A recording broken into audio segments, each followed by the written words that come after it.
A warm welcome, Murakazanesa, and herzlich willkommen to our podcast Reduce, Reuse, Rethink, Sustainability in Rwanda and Germany, where we talk about challenges and solutions of sustainable cities and communities, intercultural exchange, and other interesting things. Today we are diving into sustainable initiatives of Mainz with our guest Aline, who has explored the city's green practices. Aline, thank you for joining us. Thank you for having me. Let's start with your observations. What sustainable aspects in Mainz did you find most interesting? I think you can say that Mainz is a somehow green city, and they have many parks. I think in every square you can find a small park or some plants at the sidewalk. And also they have a so-called green bridge to reintegrate because the city climate sometimes it's not really sustainable, and so they have bee cultivation for honey on this bridge, and for just to reintroduce the natural habitat of animals living in city and plants growing there. And also when we focus on the social aspects of sustainability, we can say that there are many non-profit organizations focusing on sustainabilities, like Zonako. It's a member shop, the one we visited, and they promote sustainable food management and local food. We observed that they have an inclusive infrastructure. For example, on the sidewalks, you find that there are dots on the ground, so that the blind people with the sticks, they can just follow them to better find the way, for example, to the bus stop, or to follow the sidewalk in general. So I think in general we observed many points of sustainability. Thank you. Those are indeed commendable efforts. Now, considering Kigali in Rwanda, what aspects from Mainz do you think could be applied there? I think also Kigali is a quite green city, and they really try to reintroduce green spots in the city. For example, the Nyandungu Eco Park. But in terms of inclusivity, it's not it's not comparable to Mainz, because, for example, also for people in wheelchairs, sometimes it's hard to cross the whole city, and also for public transport. And so I think to focus more on the social point, the social aspect of sustainability, there could be some aspects copied from Mainz, but just in the way how it could be induced in Rwanda and Kigali. Absolutely. Investing in making the city more accessible for everyone is, I think, could be a really great benefit for Kigali. And thank you, Aline, for sharing your insights on Mainz sustainability initiatives and the potential and applicability to other cities like Kigali. My pleasure. Today we have Cardin joining us for a quick interview following the running dinner. Cardin, thank you for taking the time to chat with us. What was your impression of the running dinner? Okay, first of all, thanks for having me.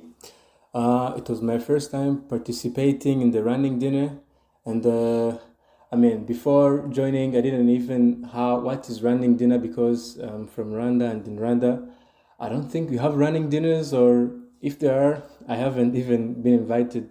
But coming back to the running dinner, it was good. The concept is good, because normally it's the way in which people from different places share the kitchens. Like one group prepares one kind of meal, like a dessert, and another prepares the main meal, and others things like that. So it's a good way of people sharing. It can be knowledge or personal spaces. So it's some kind of brings unity among people, social cohesion, that kind of way, which brings people together, and that's a good thing. It sounds like a wonderful evening. Why do you think people should participate in events like the running dinner? These days, people are somehow, if I can say, more person-oriented way. They don't want to share things. They are carried out by the technology. So even in families, you can see that the parents aren't like connecting with their children as it was used to be. So things like running dinners are the way in which people try to get together and bring that connection back, and it's a good thing. Though, so people should participate in that, and even more cultures like for me, from the experience of Germany, where people aren't more connected from like a neighbor and another neighbor who lives in the same maybe building. So things like running dinners bring people together even apart from the families. It goes beyond the families. So it's a good thing.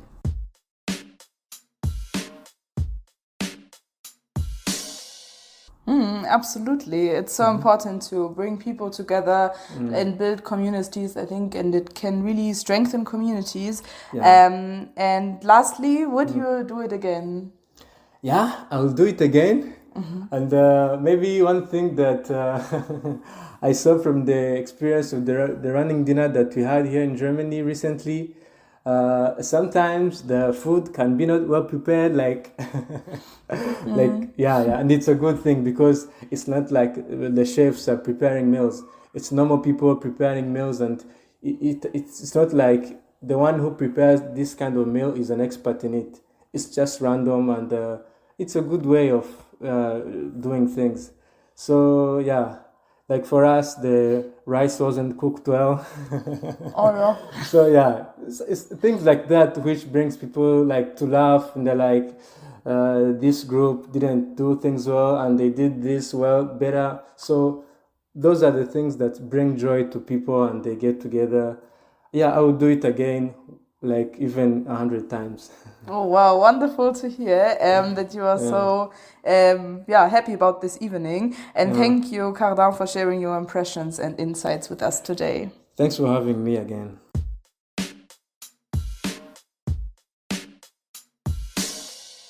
Today we are diving into sustainable food consumption, and I'm thrilled to have you here as our guest. Let's kick things off. For our listeners who may be new to the concept, could you explain what food sharing and Solavi are? Yes, of course. So the idea behind food sharing is mostly that we have a very high consumption of food, like especially also in cities and bigger communities, and a lot of resources that are being used to produce all the food, but because we have so much production that we cannot even use it all, and a lot of food is also being wasted at the supermarkets and so on because it cannot be sold anymore and then is thrown away. So that's why some people came up with this initiative of actually saving food from being wasted, and especially food that can still be eaten without any problem. So nowadays, like especially also in cities, we have like some points, like some collection points, for example, where people are picking up some of the groceries from supermarkets and take them to some spaces where people can just pick them up for their own consumption. And in some places, there is even some ideas to perhaps like create some kind of cafes, for example, where some of this food can still be used and be shared across the community, which I think is a very cool idea. Yeah, and so Solavi has some similar roots, I think. So Solavi, or solidarische Landwirtschaft, which means solidarity-based agriculture or farming in English. I think it's supported by like people from the same idea. So the basic idea is to also support more regional, more seasonal food production, and to make sure that like local farmers can actually be more included in the food production, which also reduces the emissions that are necessary to produce the food and to deliver it to the places where it's being consumed. And with the solidarity-based agriculture, people are actually registering with the local farmer, for example, and they are sharing the risk of the food production, which means that they pay in advance or like a fixed amount that for the food that is going to be produced. So the farmers know already that the food they are producing actually can be sold, even if like the harvest is lower, for example, than expected. Wow, fascinating. Now, how do these practices contribute to a more sustainable and solidaric way of living, especially in these high-density cities? Good question. I think from my understanding, it is helping in a sustainable way because less resources are needed for this type of production because it's more regional, which means that there are like shorter ways of transport, especially to cities where many people are living on like a limited space. And also for food sharing, it's the same thing. So less food has to be wasted.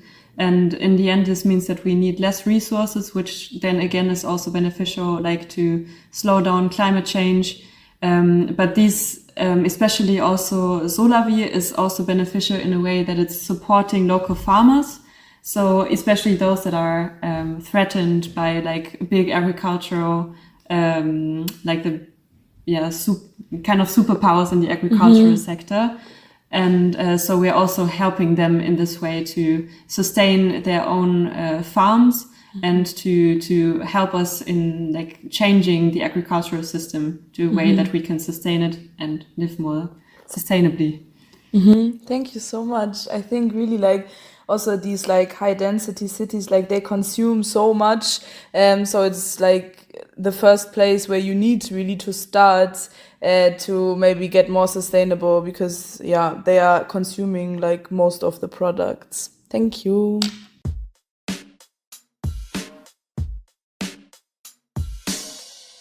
Today we are chatting about the recent visit to the Landtag, and I'm here with my guest Brandon. Let's jump right in. What was new for you during our visit? Hi, Louisa. So the visit had a lot of new aspects. I was happy to see the history of the building of the Landtag and how different world events affected it, ranging from the French Revolution, the two world wars, and also learning about the German democratic system and the different parties that are within the Landtag. I also enjoyed our discussions with the members of parliament from the SPD, the Greens, and FDP, and the different debates we also had on different aspects. It was one of the highlights of this visit. Absolutely. It's always enlightening to witness that level of transparency. And now, looking ahead, what would be your hope for the future, especially regarding the connection between Rhineland Palatinate and Rwanda? My hope is that the youth become a center of everything that is worked on around the partnership, and that this changes from the theoretical speeches that are often given to practical projects. So I hope that in the future we can be involved more in the different activities, in the different projects, and be regarded as an important aspect for the next years that this partnership is going to exist for. Okay, thank you. That's a beautiful vision for the future. And thank you for sharing your thoughts on our visit to the Landtag. Thank you, Lisa. Thank you so much, all of you, for sharing your valuable insights on our podcast today. And a heartfelt thank you to all our listeners for joining us and investing your time with us. If you found today's episode insightful, don't hesitate to share it with your friends and spread the knowledge. And now stay tuned for our next episode, where we'll delve into the cultural impressions of participants in Rwanda and Germany. Join us as we explore the rich tapestry of cultural diversity, comparing and contrasting the unique perspectives, traditions, and customs of these two countries. From the vibrant rhythms of Rwanda music to the electric flavors of German cuisine, we'll delve into the heart of each culture, uncovering the nuances that make them truly special. Through engaging interviews and captivating stories, we'll discover the shared values, challenges, and aspirations that unite us across continents. Until then, take care, auf Wiedersehen, Murabeho, and we are looking forward to having you with us again soon.